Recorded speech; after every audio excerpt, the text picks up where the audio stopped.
মিয়ানে আশিকু মাশুক রমজিস কিরামান কাতিবিন রাম খবর নে আশিকারাম মিল্লাতু মযহাব জুদা आशिकारा मिल्लतु मज़हब खुदा ऐश उशरत के लिए इंसान ही याद रख तू बंदा है मेहमानी दार फानी की सजावट पर न जा नेकियों से अपना असली घर सजा जाऊंगा जलाऊंगा इक्सर जहाँ को ज़मी को ज़मा को मकी को मका को इश्क़ अव्वल दर्द ले माँ शूक पैदा मिशवार कान सोजद शमा कै पारो वान शैदामी शवार खाना काबा হইলো মাটির তৈরি দেহ হইলো মাটির তৈরি এই দেহটাকে রাখতে হবে মাটির ঘরের সামনে রূহ আছে উপর থেকে ওই রূহটাকে রাখতে হবে উপরের দিকে নামাজে যখন দাঁড়িয়ে যাব আল্লাহু আকবার বলিয়া তাকবীর তাহরীম যখন বাঁধবা তোমার খাঁচাটা রাখবা তুমি কাবা ঘরের দিকে কাবা হইছে মাটির তৈরি দেহ হইছে মাটির তৈরি রূহ আছে উপর থেকে রূহটাকে রাখতে হবে উপরের দিকে এবার বলবেন হুজুর উপরে কোন দিকে রাখবো কই মাওলা যেই দিকে মাওলার থেকে আসছে রূহ কই মাওলা থাকে কোন দিক আইনা মা তুওয়াল্লু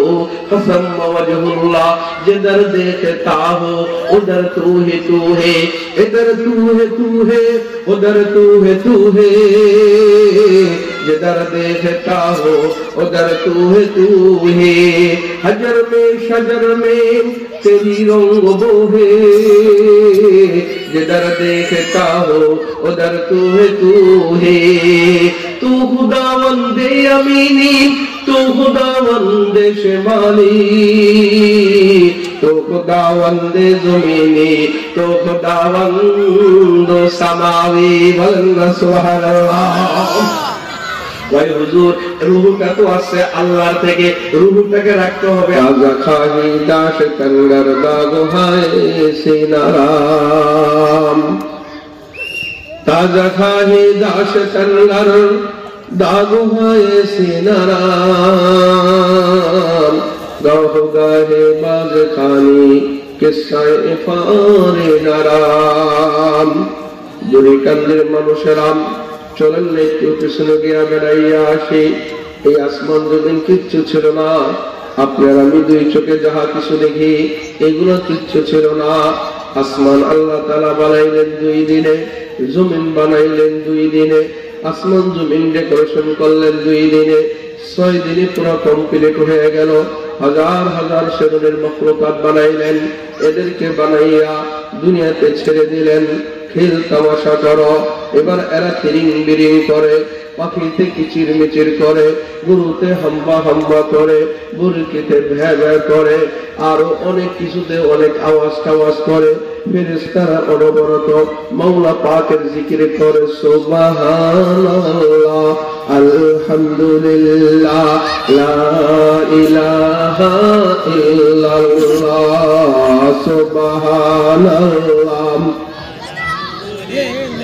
লা ইলাহা ইল্লাল্লাহ সমানে জিকির করে কিন্তু আমার মাওলার কাছে মজা লাগে না আমার মাওলা বলেন এমন একটা মাখলুক দরকার যে মাখলুকটা কখনো কখনো উল্টা পাল্টা করবে আর আমি মাওলা রাগ হয়ে যাব আর আমার কাছে এসে বলবে আল্লাহ তুমি রাগ হয়ে গেছো আর আমি এমন গুনাহ করব না মাওলা তুমি রাগ করে থাকো না তুমি যদি রাগ করে থাকো মাওলা আমি কার কাছে যাব আবার ওরা কখনো কখনো একটু দুঃখ কষ্ট পাবে আমি মাওলার কুদরতি হাত দিয়া ওদের চোখের পানি মুইছা দেব সুবহানাল্লাহ এমন একটা মখলুক দরকার আল্লাহ পাক সিদ্ধান্ত নিলেন আদম আলাইহিস সালাতু ওয়াস সালামকে বানাবেন এই শোনেন খুব খেয়াল করে শোনেন পৃথিবীতে সর্বপ্রথম পানি ছিল এই পানির উপরে আল্লাহু আকবার এই খোলাপান এইটা ছিল খোলাপান একটা আওয়াজ করে এই তোমরা কোনো কথা বলবো না দূরে যাও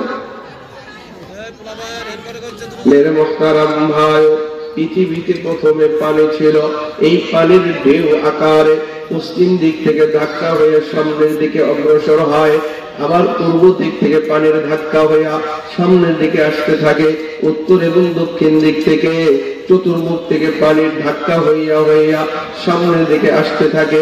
আস্তে আস্তে যেই জায়গায় এই 4 জায়গার পানির ধাক্কা হয়, এই 4 জায়গার পানির মিলন মেলার ধাক্কা হয়, ওই জায়গাটার নাম হলো খানায়ে কাবা বাইতুল্লাহ। ওই জায়গায় যখন ধাক্কা খায় পানির থেকে ফেনা হয়, এই ফেনাটা পৃথিবীর চতুর্দিকে ছড়াইতে থাকে। ওই পানির উপরে, ওই ফেনার উপরে আল্লাহ তাআলা একটা আবরণ সৃষ্টি করেন, ওই আবরণের নাম হলো জমিন। সুবহানাল্লাহ বলেন। মেরে মুহতারাম ভাই, এই তো গতকালকে সিলেটে বয়ান করে আসলাম, আল্লাহ পাক ওই পাহাড় বানিয়েছিলেন দুনিয়াকে পেরেক স্বরূপ বানানোর জন্য। কারণ এই পানির উপরে আল্লাহ পাক জমিন সৃষ্টি করেছেন, ওই পৃথিবীর ওই আবরণ, ওই মাটির খাল দেওয়ার জন্য আল্লাহ তাআলা সিদ্ধান্ত নিলেন, এই জিবরাইল তাড়াতাড়ি যাও, জমিনের খাল তৈরি লয়ে আসো, আমি আদম সফিউল্লাহকে বানাবো। জিবরাইল আলাইহিস সালাম উপর থেকে জমিনে আসে, জমিনকে এসে সালাম দেয়, আসসালামু আলাইকা ইয়া আরজাল্লাহ। জমিন সালামের জবাব দেয়, কি ব্যাপার জিবরাইল, তুমি এখানে কেন আসছো? জিবরাইল বলে, এই জমিন তোমাকে নিয়ে যাওয়ার জন্য আসছে। আল্লাহ তাআলা আদমকে বানাইবেন, জমিনে ধমক দেয়, জিবরাইল আকাশে উঠে যায়। আল্লাহ পাক মিকাইলকে বলে, মিকাইল আমি আদমকে বানাবো, এবার তুমি যাও জমিনের খাল তুইলা লয়ে আসো। এবার মিকাইল আলাইহিস সালাম জিবরাইলের মতো এসে সালাম দেয়, জমিনে ধমক দেয়, মিকাইল উপরে উঠে যায়। আবার ইসরাফিলকে পাঠায়, ইসরাফিল জিবরাইল মিকাইলের মতো সালাম হয়, কি ব্যাপার ইসরাফিল কেন আসছো? কই তোমাকে নিয়ে যাওয়ার জন্য। জমিনে ধমক দেয়, ইসরাফিল উঠে যায়। এই যে কাজ জিবরাইলও পারে না, যে কাজ মিকাইলও পারে না, যে কাজ ইসরাফিলও পারে না, আল্লাহ তাআলা আজরাইলকে ডাক দেন, আজরাইল আমি আদমকে বানাবো, জমিনের খাল তুইলা লয়ে আসো। এবার আজরাইল আলাইহিস সালামকে পাঠায়, যেটা জিবরাইল আনতে পারে না, যেটা মিকাইল আনতে পারে না, যেটা ইসরাফিল আনতে পারে না। আজরাইল কোনো সালাম দেয় না, কোনো কথাবার্তা বলে না। মালিক যেহেতু নেওয়ার জন্য বলছেন, আজরাইল আলাইহিস সালাম নিয়ে নিবে। এবার তিনি তার হাতটা লম্বা করে একটা থাবা মারে, ওই এক থাবার ভিতরে পৃথিবীর 20 কোটি এরিয়া মাইলের জমিন এক থাবায় লইয়া যায়। যে জিবরাইলের থাবা এত বড়, ওই জিবরাইলের কবজিটা কত বড়, যে জিবরাইলের কবজি এত বড়, তার ডানাটা বাহুটা কত বড়, যার বাহুটা এত বড়, ওই দেহ কত বড়। এই দেহওয়ালা যে সৃষ্টি করতে বানাইছেন, না জানি ওই মাওলা কত বড়। সুবহানাল্লাহ বলেন। এবার খাল তৈলা লয়, এবার সব জায়গার মাটি লইয়া আবেস্তের মাটি আব্বা জানের চেহারা বানায়, আল্লাহ বাবেলের মাটি আব্বা জানের লজ্জাস্থান বানায়, ইরাকের মাটি আব্বা জানের পেট পিটকে বানায়, তাইফের মাটি আব্বা জানের জবান বানায়। সব জায়গার মাটি মিলাইয়া আব্বা জানকে বানাইলেন। বাদত করে ফেরেশতারা বলে, আল্লাহ কেমন হইল রে মাওলা? আল্লাহ পাক বলে, আমার আদরের মাখলুক আমার মন মতন হয় নাই, আমি আমার মন মতন কইরা বানাবো। আল্লাহ তাআলা খানায়ে কাবা বানাইছেন, হাত লাগান নাই। এই মানুষকে যখন বানাইতে গেছেন, আমার আদরের মাখলুক আমি মন মতন বানাবো। আল্লাহ তাআলা তার কুদরতে হাতটা লম্বা করেন, আদম আলাইহিস সালামের চুলের গোড়া হইতে উঠনে নিচ পর্যন্ত 2 কানের লতির মাঝের জায়গাটা ধরে আদর কইরা, গালটার ধরে আদর কইরা, ঠোঁটটার ধরে আদর কইরা, গাল কপালে হাত লাগাইয়া মাওলা পাক বলেন, লাকাদ খালাকনাল ইনসান ফি আহসানি তাকওয়িম। সব চাইতে আদম আলাইহিস সালামকে সুন্দর করে বানাইছে। এই আদমকে বানাইলেন মাওলা পাক। আল্লাহ পাক আদমকে বানাইয়া জান্নাতে থাকতে দিলেন। আদমকে বানাইয়া আল্লাহ পাক একটা সমাবেশের ডাক দিলেন, আদমকে আল্লাহ পাস করাইলেন।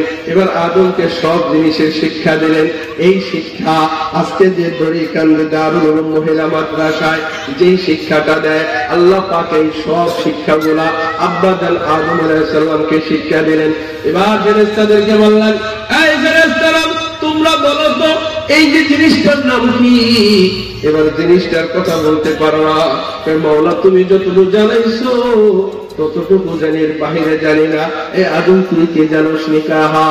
এটার নাম তো মাউত বলে, এটার নাম মাইক বলে, এটার নাম ঘড়ি বলে, এক এক করে সব বলে দেয়। তাহলে কে পাশ করলো? কয় আদম। এবার আদম আলাইহিস সালামকে সিজদা দাও। এবার আদম আলাইহিস সালামকে সিজদা দেওয়ার জন্য বললেন।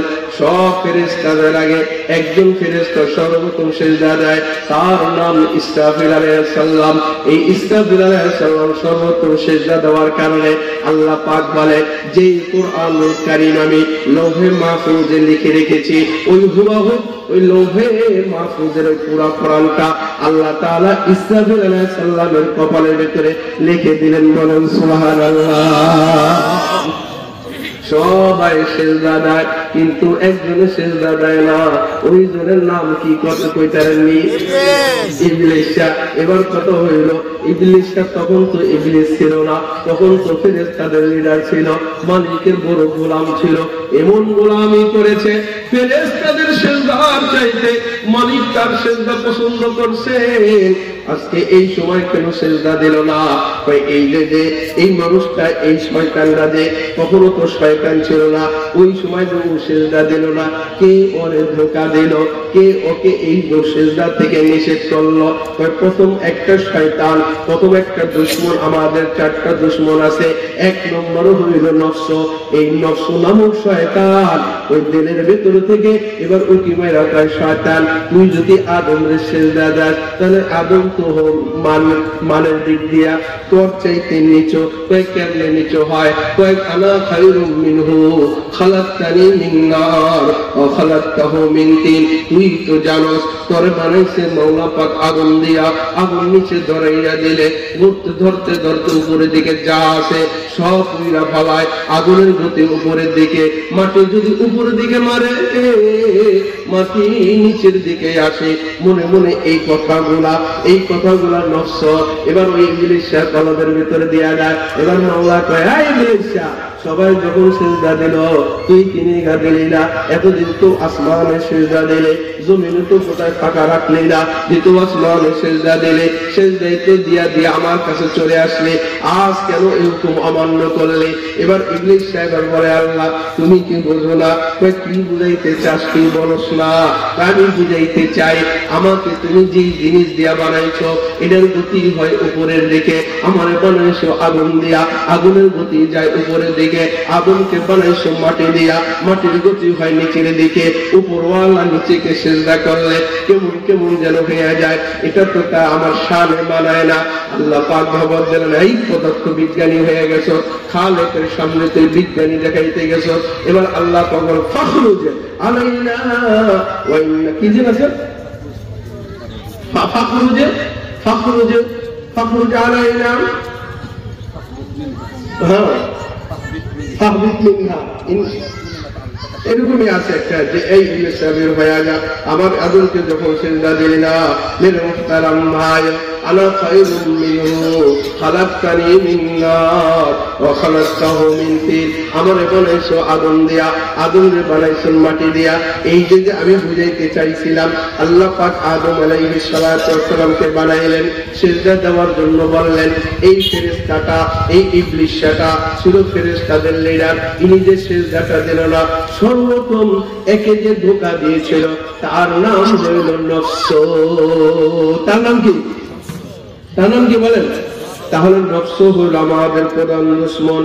ওমা উবাররিউ নাফসি ইন্নান নাফসা লাআম্মারাতুম বিসসু।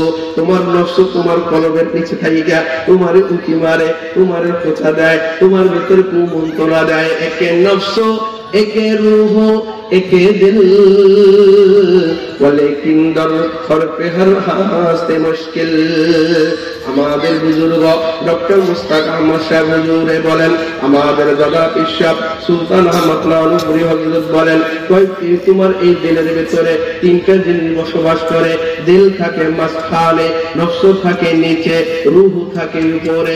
জিনিস হইল তিনটা, একটার নাম হইল নফস, আরেকটার নাম হইল কলব, আরেকটার নাম হইল রূহ। নফস থাকে নিচে, রূহ থাকে উপরে, কলব থাকে মাঝখানে।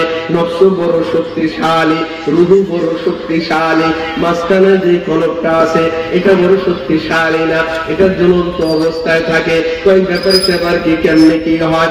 ওই যখন নফস বড় শক্তিশালী হয়ে যায়, বান্দা যখন মদ খায়, বান্দা যখন গাঁজা খায়, বান্দা যখন ফেন্সিডিল খায়, মানুষ যখন জুলুম করে, মানুষ যখন অন্যায় করে, এই নফসের ভিতরে খুব পাওয়ারফুল শক্তিশালী হয়।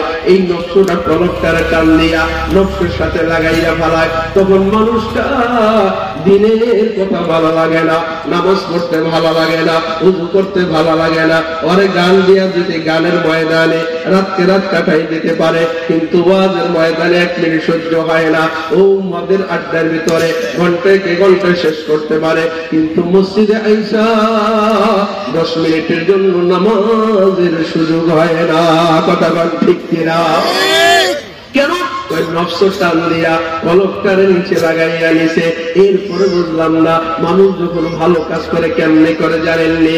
এবার কয় যখন আহলুল্লাহ এখানে আসছেন মুফতি রুহুল আমিন সাহেব, যিনি সৈয়দ মুফতি মুসলমান মনসুর করে দামাত বরকাতুহুর খলিফা, এই লোকের সাথে যখন হাত দিবেন, এই লোকের সাথে যখন বায়াত গ্রহণ করবেন, অথবা চরমনের শেখের সাথে বায়াত গ্রহণ করবেন, অথবা উজানের সাথে করবেন, অথবা বাহাদুরপুর পিসা হুজুরের সাথে লাইন লাগাবেন। এই লাইন লাগানোর পরে আপনাকে যখন সকাল সন্ধ্যা জিকিরের তাসবিহ দিবে, আপনাকে যখন তাহাজ্জুদের নামাজ দিবে, আপনাকে যখন মাগরিবের আওয়ামিনের নামাজ দিবে, আপনাকে যখন তাওবা ইস্তিগফারের আমল দিবে, তখন তোমার কলবের ভিতরে রূহের ভিতরে শক্তি আসে। এই রূহের ভিতরে যখন 6 তাসবিহ জিকিরের নূর ঢোকে, এই রূহের ভিতরে যখন 12 তাসবিহ জিকিরের নূর ঢোকে, এই রূহের ভিতরে যখন তাওবা ইস্তিগফারের নূর ঢোকে, এই রূহের ভিতরে যখন কুরআনুল কারীমের তেলাওয়াত ঢোকে, এই রূহের ভিতরে যখন মানুষের দানের তেলাওয়াত দানের ফজিলতের রূহ ঢোকে, তখন রূহ বড় শক্তিশালী হয়ে যায়। এবার রূহটা দিলটাকে টান দেয়, নফস থেকে সরাইয়া কলবটাকে এবার রূহের সাথে লাগায়। তখন এই মানুষটা যেটার দেখে তা হো, ওটার তুহে তুহে, লিসানুহু লিসানুল্লাহ, আইনুহু আইনুল্লাহ, ইয়াদুহু ইয়াদুল্লাহ। তখন এই বান্দার পা আল্লাহর পাকের কুদরতে পায় জবানে পরিণত হয়, এই বান্দার হাত আল্লাহর জবানে আল্লাহর কুদরতে হাতে পরিণত হয়। অর্থাৎ হলে এই মানুষটা নামাজের সময় নামাজ পড়ে, দানের সময় দান করে, ওযুর সময় ওযু করে, জিহাদের ময়দানে ডাক দিলে পা দিয়া দৌড়াইয়া দৌড়াইয়া আল্লাহর জন্য জীবন দিতে প্রস্তুত হয়ে যায়। ইন্না সালাতি ওয়া নুসুকি ওয়া মাহইয়ায়া ওয়া মামাতি লিল্লাহি রাব্বিল আলামিন। জিন্দা কুনি আতায়ে তু ওরবা খুশি ফেদায়ে তু, দিলশুদা মুবতালায়ে তু, হর চিকুনি রেজায়ে তু। এই জীবন মাওলার দেওয়া, এই জীবন মাওলা পাক নিয়ে যাবেন। এই জীবন দেওয়া এবং নেওয়ার ক্ষমতা কার? তাহলে আল্লাহর জন্য যদি কখনো রক্ত দেওয়া লাগে, আল্লাহর জন্য যদি কখনো ঘাম জড়ানোর প্রয়োজন হয়, আল্লাহর জন্য যখন হাত উঠানোর প্রয়োজন হবে, আল্লাহর জন্য যখন তোমাকে সময় দেওয়ার প্রয়োজন হবে, আল্লাহর জন্য যখন রক্তের প্রয়োজন হবে, এমনকি দিতে দিতে দিতে দিতে যদি আল্লাহর দ্বীন বিজয়ের জন্য যদি গলাটা দেওয়া লাগে, তা তো মুসলমান দিতে রাজি। বলেন ঠিক কিনা? মেরে মুহতারাম ভাই, ওই যে ইবলিস শাহ, এবার ও বুঝাইতেছিলাম 3টা জিনিস আছে আপনার কলবের ভিতরে, একে নফস, একে রূহ, একে দিল। ওয়ালাকিন দার হরফে হর এক হাসতে মুশকিল, সিফাতে নফস শাওয়াতাদ জিদান, সিফাতে দিল হামাতাত রাকারদান। নফসের কাম হইল তোমাকে বেলাইনে নিয়ে গুনার কাজগুলা করাবে, রূহের কাজ হলো তোমাকে সঠিক লাইনে লইয়া মাওলা পর্যন্ত পৌঁছাইয়া দিবে। সুবহানাল্লাহ। মেরে মুহতারাম ভাই, দেহ হইছে 2 জিনিসের মাধ্যমে।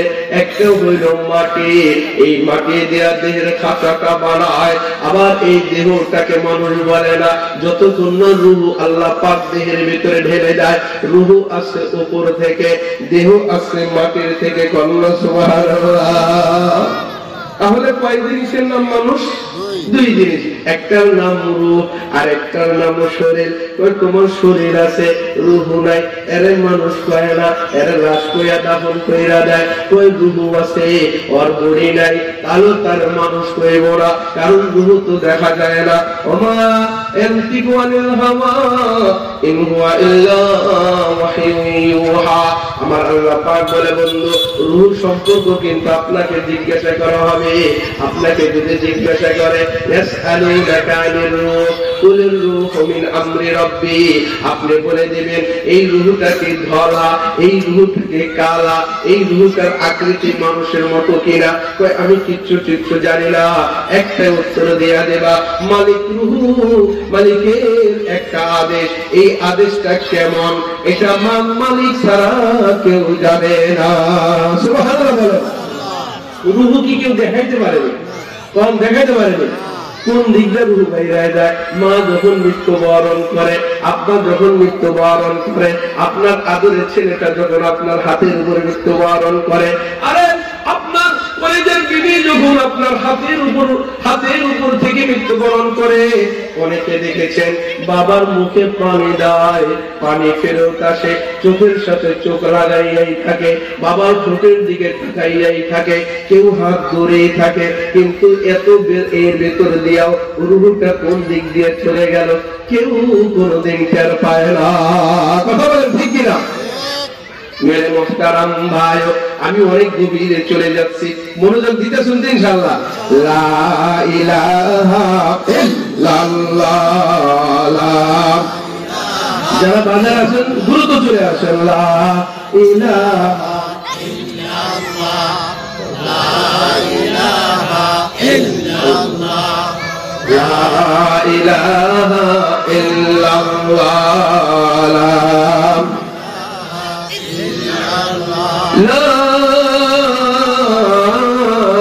ইলাহা ইল্লাল্লাহ মুহাম্মাদুর রাসূলুল্লাহ।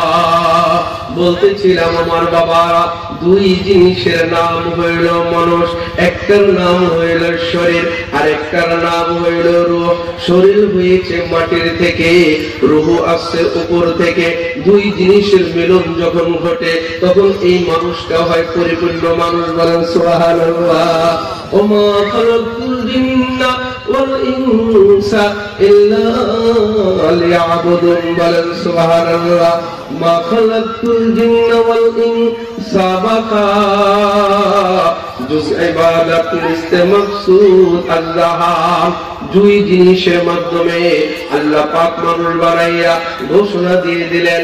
আল্লাহ পাকের জন্য কোরআনুল কারীমে ঘোষণা দেয়, ওয়া আকিমুস সালাহ, হে আমার বান্দা নামাজ পড়ো, ওয়া আতুজ যাকাত, হে আমার বান্দা যাকাত দাও, হে আমার বান্দা হজ করো, হে আমার বান্দা কুরবানি করো, হে আমার বান্দা দান সদকা করো, হে আমার বান্দা সুস্থ কথা বলো, হে আমার বান্দা হালাল খাও। বলেন তো হুকুম কার? এই দুই জিনিস। এবার আল্লাহর একটা হুকুম আছে। আল্লাহ পাক বলেন, তুমি যে মাগরিবের নামাজটা পড়বা, আমি তো মাগরিবের নামাজটা পড়ে আসলাম, আপনারাও পড়ে আসলেন। আল্লাহ পাক হুকুম দেয়, এবার তোমার নামাজটা পড়তে হবে। কোন ভাবে করতে হবে খেয়াল করেন। এই দেহ আসছে মাটির থেকে, রূহ আসছে উপর থেকে। দেহটাকে রাখতে হবে মাটির ঘরের সামনে। ওই মাটির ঘর আবার কোনটা? ওই খানায়ে কাবা বাইতুল্লাহ। ওটাকে আল্লাহ পাক বানাইছেন কোন মেশিন দিয়া? ওটাকে বানাইছেন ফেরেশতা দিয়া, ওটাকে বানাইছেন আদম সফিউল্লাহ দিয়া, ওটাকে বানাইছেন নূহ নাজিউল্লাহ দিয়া, ওটাকে বানাইছেন ইব্রাহিম খলিলুল্লাহ দিয়া, ওটাকে বানাইছেন ইসমাঈল দিয়া, ওটারে বানাইছেন কোরআন বংশের লোকেরা দিয়া। বানাইতে বানাইতে 10 বার বানায়। আল্লাহ পাক বলে, খানায়ে কাবা হইল মাটির তৈরি, দেহ হইল মাটির তৈরি। এই দেহটাকে রাখতে হবে মাটির ঘরের সামনে। রূহ আসে উপর থেকে, ওই রূহটাকে রাখতে হবে উপরের দিকে।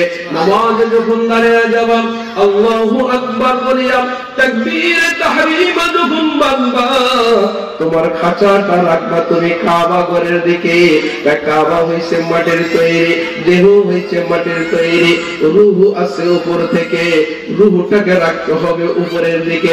এবার বলবেন হুজুর উপরে কোন দিকে রাখবো? কই মাওলা যেই দিক, মাওলার থেকে আসছে রূহ, কই মাওলা থাকে কোন দিক? আইনা মা তুওয়াল্লু ফাসাম্মা ওয়াজহুল্লাহ, जिधर देखता हो उधर तू है, इधर तू है उधर तू है, जिधर देखता हो उधर तू है, हजर में शजर में तेरी रंग वो है, जिधर देखता हो उधर तू है, तू खुदावंदे अमीनी, तू खुदावंदे शिमाली, तो खुदावंदे ज़मीनी, तो खुदावंदो समावी, बोलना सुभान अल्लाह। ভাই হুজুর রূহটা তো আছে আল্লাহর থেকে, রূহটাকে রাখতে হবে আল্লাহর সামনে। আল্লাহ কোন দিকে আছে? আইনা মা তুওয়াল্লু ফাসাম্মা ওয়াজহুল্লাহ, তুমি যেই দিকে তাকাইবা সেই দিকে আমার মাওলা বিরাজমান। বলেন সুবহানাল্লাহ। হামদে বেহাত মোর খুদায়ে পাকেরা, आके इबादत मुझसे खाकेरा, आके दर आम दमदमी रूहेरा, दाद अज तो खाना रूहेरा। मेरे मुहतारम भाइयों, এই জন্য রূহটাকে আল্লাহর সামনে ছেড়ে দিতে হবে। রূহ যাবে আল্লাহর সামনে, দেহ যাবে খানায়ে কাবার বাড়ির দিকে, মসজিদ ঘরের দিকে তোমার দেহখানা থাকবে। এই দুইজনের যদি মিলনটা মিলে যায়, নেগেটিভের সাথে পজিটিভ, পজিটিভের সাথে যদি নেগেটিভ, দুই তার লালের সাথে যদি লাল মিলে যায়, হ্যাঁ কালার সাথে যদি কালা মিলে যায়, যেমনি ভাবে ঘরের বাতি জ্বলে যায়, দুই তারের মিলন যখন মিলে যায়, মসজিদ খানা আলোকিত হয়ে যায়, সব জোড়ায় জোড়ায় যখন মিলে যায়, ঘর যখন আলোকিত হয়ে যায়, লাইটের ভিতরে আলো চলে আসে, তুমি যখন নামাজের ভিতরে রূহটাকে মাওলার সামনে হাজির করবা, দেহটাকে খানায়ে কাবার সামনে হাজির করবা, তোমার দিলের বাতি জ্বলে যাবে। এই দিলের বাতি এমন নূর হবে, সিজদা দিবে জমিনে, চক্ষু দিয়া তাকায় দেখবা সিজদা চলে গেছে আরশে আজিমে। সুবহানাল্লাহ বলেন না। মেরে মুহতারাম ভাই, কত যখন এসে গেল বলে দেই, এই দেহ হইছে মাটির থেকে তৈরি, এটার খানাও উৎপাদন হয়, তেল মোবিল গ্যাস যা আছে এটাও উৎপাদন হয় মাটির থেকে। মাটি দিয়া দেহ তৈরি, মাটি হয় তার খানা। পেঁয়াজ রসুন আদা ডাল মরিচ, এই যে চাউল ডাউল যা খাই, এটা যদি ঠিক মতন খাই দেহ থাকে তরুতাজা। এই ফল পাকড়া যদি আমরা খাই দেহ থাকে সুস্থ। আমরা যদি ভালো জিনিস পান করি তাহলে দেহ থাকে সুস্থ। যদি এক বেলা খাই চার বেলা না খাই দেহ যায় দুর্বল হইয়া। কতক্ষণ ঠিক কিনা? তিন বেলা যদি তুমি ভালো মতন খাও, সকাল বেলা যখন তুমি যদি ভোর ভোর বেলা ওঠো, যদি তুমি সুবহে সাদিকের নামাজ পড়ো, তুমি যদি ফজরের নামাজ পড়িয়া আধা ঘন্টা এক ঘন্টা হাঁটাহাঁটি করো, এরপরে যদি তুমি আইসা এবার নবীজি একটু খুরমা খাজুর নিলা, এবার তুমি খেজুর নিলা, একটু মধু নিলা, মধুটাকে হাতের উপরে রাইখা তিনবার চাইটা খাইলা, খেজুর 10-15টা মাইরা দিলা, সাথে কিছু কিশমিশ খাইলা, কিছু বাদাম টাবরাম খাইলা। এইগুলো খাওয়ার পরে দেখবা তোমার শরীরের ভিতরে এনার্জি চলে আসবে, পেটে আর ভরা লাগবে না, পেট ভরে যাবে, শরীরের শক্তি সঞ্চয় হয়ে যাবে। দুপুর বেলা সুন্দর খানা খাও, রাতের বেলা কম খেয়ে ঘুমাইয়া যাও। এই তিন বেলা যদি রুটিন অনুযায়ী তুমি খাও, শরীর থাকবে সুস্থ, শরীরে থাকবে শক্তি, শরীর হবে ভালো। তাকান ঠিক কিনা? এবার আসেন, এবার আমার ভিতরে একটা জিনিস আছে, এই জিনিসটার নাম হইল রূহ। এই রূহ আসছে উপর থেকে, খানাও আসবে উপর থেকে। বলবেন হুজুর রূহটার খানাটা কি? রূহের খানা হইল দরিকান্দি মহিলা মাদ্রাসায় যদি তুমি পড়াও, হাদিসে নববী হইল এই রূহের খানা, কুরআনুল কারীমের তেলাওয়াত হইল রূহের খানা, নামাজ হইল রূহের খানা, জিকির হইল রূহের খানা, হালাল খাওয়া হইল রূহের খানা। আল্লাহু আকবার। মানুষকে সৎ পরামর্শ দেওয়া রুহের খানা, আল্লাহ মুরাকাবা রুহের খানা, আল্লাহ দান সৎকা করা রুহের খানা, কাবা ঘর দেওয়া হজ করা রুহের খানা, পর্দা পশিদা মতো চলা রুহের খানা, মিসওয়াক করা রুহের খানা। বলেন না সুবহানাল্লাহ। এই কোরআন আসছে বই থেকে, এই কোরআন অনুযায়ী যে মানুষটা পরিচালিত হবে, এই কোরআন অনুযায়ী যে মানুষটা অনুসরণ করবে, তার রূহের ভেতরে বড় শক্তিশালী হয়ে যায়। বলেন সুবহানাল্লাহ। তার রূহ বড় শক্তিশালী হয়ে যায়। বলেন আলহামদুলিল্লাহ। এতটুকু বুঝলাম। দেহটাকে যদি ভালো রাখতে চান, দেহ হয়েছে মাটি দিয়া, মাটির তৈরি জিনিস খাইলে দেহ ভালো হয়। রূহ আসছে আল্লাহর থেকে, আল্লাহর থেকে যে বাণী আমাদের কাছে আসছে ওইটা যদি আপনি মানতে পারেন, আপনার রূহ শক্তিশালী হয়ে যাবে। কইবেন হুজুর দেহ শক্তিশালী হইলে হাইটা হাইটা জাজিরা যাওয়া যায়, শরীয়তপুরে যাওয়া যায়, ঢাকার ময়দানে যাওয়া যায়, কাবা ঘরে হাইটা যাওয়া যায়, পুরো পৃথিবী সায়ার করা যায়। রূহ শক্তিশালী কইরা এটা কোন কাজে আসবো? রূহ যদি তোমার শক্তিশালী হয়ে যায়, তাহলে এমন এক শক্তি অর্জন হয়ে গেলে তুমিও অনেক দূরে সফর করতে পারবা। তুমি হুজুর কি সফর করতে পারবা? চলেন না এবার আমাদের একজন আকাবির ছিলেন, আমাদের একজন পীর ছিলেন, আমাদের একজন মুরব্বী ছিলেন, খাজা নিজামুদ্দিন আউলিয়া রাহমাতুল্লাহ আলাইহি। বলেন সুবহানাল্লাহ। রূহ শক্তিশালী হইলে কি পরিমাণ সফর করা যায় সেটা বোঝানোর জন্য নিজামুদ্দিন আউলিয়া এক মজলিসে বসা। ওই মজলিসে হাকিম জিয়াউদ্দিন রাহমাতুল্লাহ আলাইহি তিনিও আল্লাহর ওলি, তিনিও বসা বয়ান করতেছিলেন। মুফতি রুহুল আমিন মোল্লা সাহেবের মতো একজন আধ্যাত্মিক সাধক, যিনি খেলাফত পেয়েছেন মুফতি সালমান মনসুরপুরে আওলাদুর রাসূল থেকে। বাংলাদেশের ভেতরে আমাদের কিসমত, আমার উস্তাদ যে বাংলাদেশের ভেতরে সৈয়দ মুফতি সালমান মনসুরপুরের খলিফা, একমাত্র শিবচর মাদারীপুর জেলার ভিতরে আল্লাহ তাআলা মুফতি রুহুল আমিন সাহেবকে কবুল করেছেন। বলেন সুবহানাল্লাহ। এর হাত বড় শক্তিশালী মেরে মুহতারাম ভাই। এই জন্য এই রুহুল আমিন সাহেবের সাথে যদি হাত লাগান তাহলে আপনার মনের বাতি জ্বলে যাবে। আলহামদুলিল্লাহ। বলেন মেরে মুহতারাম ভাই।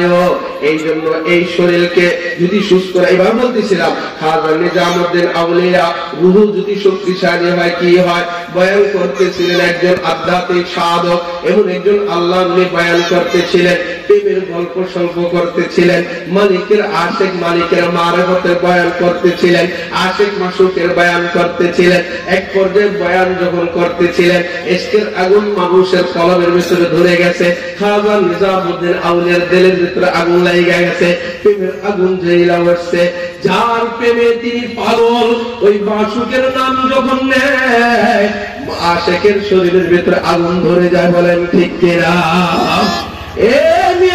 এই চরমানের ময়দানে কিছুদিন পরে যাইবেন, 19, 20, 21 তারিখে যাইবেন, যখন মুফতি ফজলুল করিম ফাইজুল করিম রহমত দামাত বারাকাতুহুম যখন রিজাল করিম সাহেবের বয়ান করবেন, দেখবেন যে মানুষগুলা সকাল সন্ধ্যা আল্লাহ আল্লাহ করে, নাম আল্লাহর নাম নিয়ে যখন বলা শুরু করে দেয়, বহু দূর থেকে মানুষগুলা পায়ের উপরে মানুষের কাঁধের উপর দৌড় পায়রা চলে আসে। না মৌতের কোনো ভয় হয়, না পড়ে যাওয়ার কোনো ভয় হয়। মানুষ লাফাইতে লাফাইতে এমনকি চান্দিনের উপরে চলে যায়, বাঘ দইরা ঝুলন্ত অবস্থায় থাকে। কথা কান ঠিক কিনা? এইভাবে বয়ান যখন চলতেছিল, এবার খাজা নিজামুদ্দিন আউলিয়া রূহের ভিতরে ইশকের আগুন ধরে গেছে। এবার নিজামুদ্দিন আউলিয়া স্টেজের উপরে লাফাইতে আরম্ভ করে দিয়েছে। বলেন না সুবহানাল্লাহ। স্টেজের উপরে লাফাইতেছে। হাকিম জিয়াউদ্দিন রাহমাতুল্লাহ আলাইহি নিজামুদ্দিন আউলিয়ার কাঁধে হাত রাখে আর বলে, খাজা নিজামুদ্দিন আউলিয়া বইতে যাও, বসে যাও, উম্মতেরা গোমরাহ হয়ে যাবে। বসে গেলেন। আবার যখন প্রেমের বয়ান হয়, নিজামুদ্দিন আউলিয়ার জেলে লাগে। আবার নিজামুদ্দিন আউলিয়া দুই পায়ে লাফাইতে আরম্ভ করে দেয়। হাকিম জিয়াউদ্দিন তার কাঁধে হাত রাইখা বসাইয়া দেয়। আবার যখন প্রেমের আলোচনা হয়, খাজা নিজামুদ্দিন আউলিয়া লাফাইতে আরম্ভ করে দেয়। এবার এক পায়ে লাফায়। যে ওয়াকিয়া বয়ান করেন আল্লামা ইয়াহিয়া মাহমুদ সাহেব, যেখানে বয়ান করেন চরমনের ময়দানে, এই তো গত বছর বয়ান করেছিল। এবার এক পায়ে যখন লাফাইতে আরম্ভ করে দেয়, হাকিম জিয়াউদ্দিন এবার তারে বসায় না। নিজামুদ্দিন আউলিয়া লাফাইতেছে তো লাফাইতেছে, এক পর্যায়ে বয়ান শেষ হয়ে যায়। যায়, বয়ান যখন শেষ হয়ে যায়, সকাল যখন বাড়িতে দিকে চলে যায়, কিছু মানুষ হুজুর রেদস্য হুজুর দুইবার নিজামুদ্দিন আউলিয়ারা বসাইলেন, তৃতীয়বার কেন বসাইলেন না, কি ব্যাপার সেপার একটু শুনতে চাই, বলেন সুবহানাল্লাহ। হাকিম জিয়াউদ্দিন বলে, বাবা এটা তোদের কাজ না। কয় কাদের কাজ? মিয়ানে শেকুমা শুক্র মজিস কেরামান কাতিবিন রাম খবরনি আশিকারাম মিল্লাতু মাযহাব জুদা আশিকারা মিল্লাতু মাযহাব খুদা আইশ উশরত के लिए इंसान ही याद रख तू बंदा है मेहमानी दार फानी की सजावट पर न जा नेकियों से अपना असली घर सजा जाऊंगा जलाऊंगा इक्सर जहां को जमी को जमा को मकी को मका को इसके अव्वल दर्द ले माँ शूक पैदा मिशवार काना सोजद शमा कह पारो वाना शैदामी शवार कोई तोरा दुदार दुदार दरकार নাই, এটা হলো আশিক মাশুকের ব্যাপার। কয় না হুজুর না বললে ছাড়বো না। এবার কয় তাহলে শোন, যখন প্রেমের আলোচনা হয়, নিজামুদ্দিন আউলিয়া যখন লাফায়, আমি তাকায় তাকায় দেখলাম নিজামুদ্দিন আউলিয়ার রূহটা খাঁচার থেকে বের হইয়া প্রথম আসমানে চলে যাইয়া প্রথম আসমানে লাফাইতে আরম্ভ করে দিয়েছে, বলেন সুবহানাল্লাহ। খাঁচা হইল জমিনে, নিজামুদ্দিন আউলিয়া লাফায় প্রথম আসমানে। আমি এই দৃশ্যটা দেখা আমি ওখানে চলে গেলাম, ওই রূহের কাঁধের উপর হাত রাখলাম, দেখতে দেখা যায় জমিনে নিজামুদ্দিন আউলিয়ার কাঁধে হাত রাখেছি। আসলে আমি প্রথম আসমানে যাইয়া ওখানে যাইয়া হাত রাইখা বসাই দিছি, বলেন সুবহানাল্লাহ। দুই নম্বরে কই দ্বিতীয়বার যে বসাইলেন, কই দ্বিতীয়বার যখন দাঁড়াই লাফাইতে আরম্ভ করে দিয়েছিল, দ্বিতীয়বার আমি তাকাইয়া দেখি নিজামুদ্দিন আউলিয়ার রূহ এত পাওয়ারফুল হয়েছে, প্রথম আসমান অতিক্রম করে দ্বিতীয় আসমান পাড়ি দিয়েছে, দ্বিতীয় আসমান পাড়ি দিয়ে তৃতীয় আসমানে চলে গেছে, তৃতীয় আসমান পাড়ি দিয়ে চতুর্থ আসমানে লাফাইতে আরম্ভ করে দিয়েছে। ওই জায়গায় আমি যাইতে পারি, ওখানে যাইয়া আমি আবার বসাইয়া দিলাম। হুজুর তৃতীয়বার যে বসাইলেন না, আপনি যে দাঁড়াইয়া দাঁড়াইয়া দেখলেন, ব্যাপার স্যাপার কি? কয় তাহলে শোন, তৃতীয়বার যখন নিজামুদ্দিন আউলিয়া এক পায়ে মাওলা প্রেমের গান গাইতে গাইতে আল্লাহ আল্লাহ জিকির কইরা যখন লাফাইতেছিল, তোরা কি জানোস নি? আমি তাকাইয়া তাকাইয়া দেখলাম রূহ এবার প্রথম আসমানে নাই, সাত তবক আসমানও নাই, সিদরাতুল মুনতাহা নাই। নিজামুদ্দিন আউলিয়া উইরা উইরা উইরা উইরা আল্লাহ পাকের আরশের সামনে যাইয়া লাফাইতে আরম্ভ করে দিয়েছে।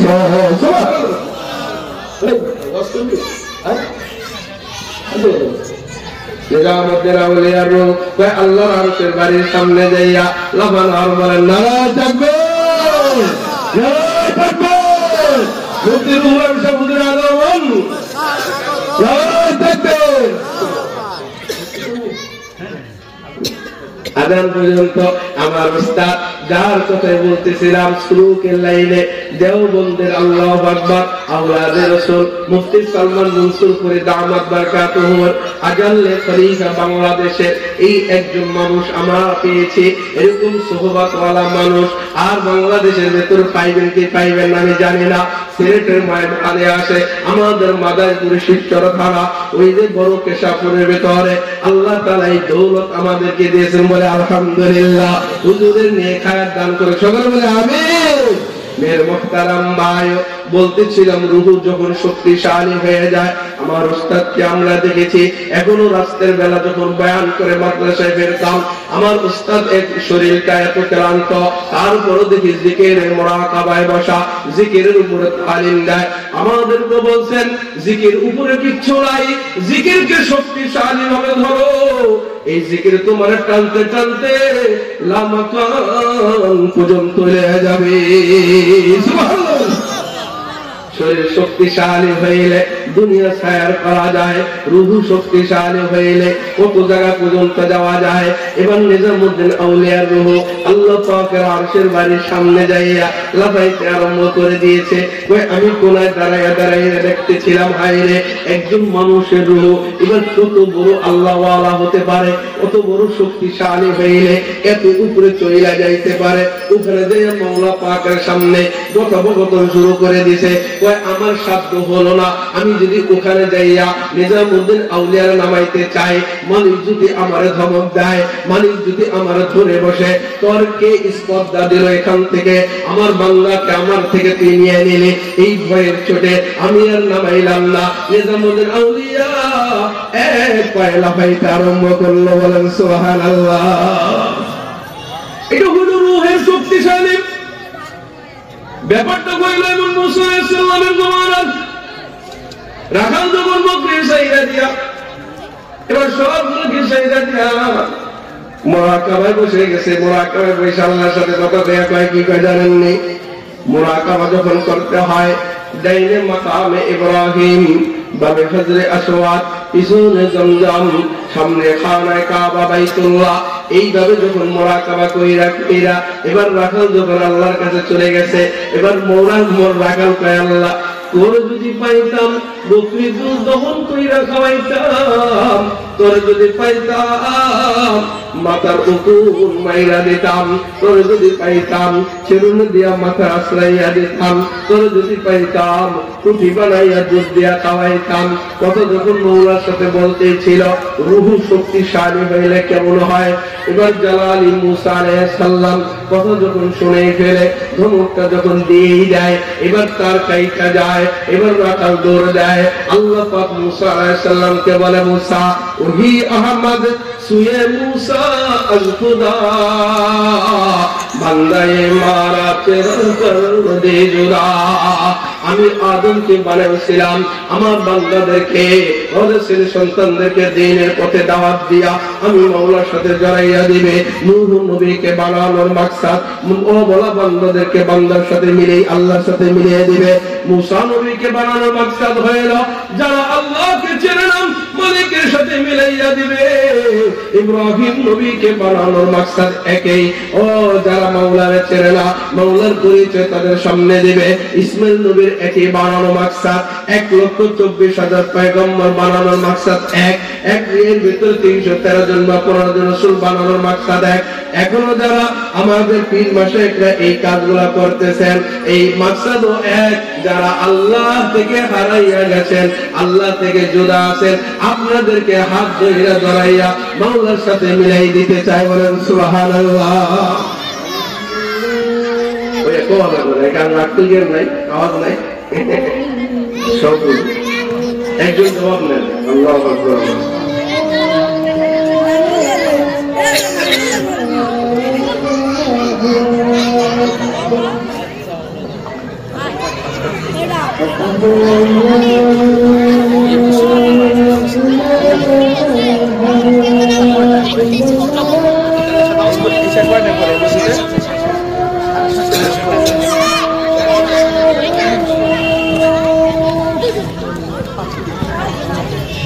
বসেন ইনশাআল্লাহ।